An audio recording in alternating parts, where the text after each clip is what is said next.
cá. Dạ, tại sao con thích park con cá? Tại vì nó có nhiều con cá, nhiều con vịt. Dạ. Đúng rồi, con Con chỉ Jimmy con vịt đâu đi. Chỉ Jimmy đi. Chỉ Jimmy đi. Dạ.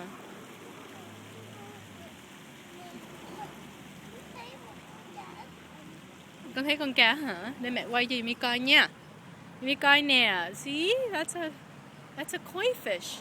Con cẩn thận cả tè đó con. Rồi con vịt nó đang đi tới con kìa. Con nói hi Jimmy đi.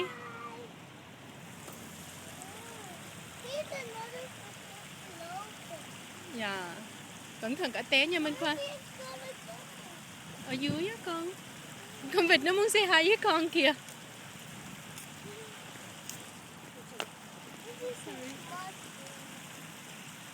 Cẩn thận á. Rồi Minh Khoa nói là hôm nay là ngày gì của Minh Khoa? Special day with ai? Dạ, con thương ai nhất? Có chân té con. Mua cái gì con nói gì mi nghe? Mua con vịt hả? Yeah. Mi thấy không?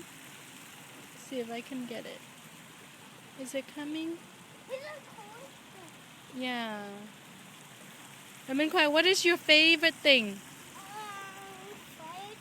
Fire truck. What is your favorite food?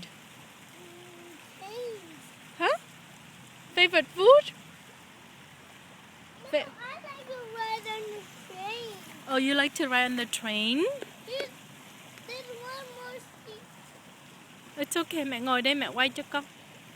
I want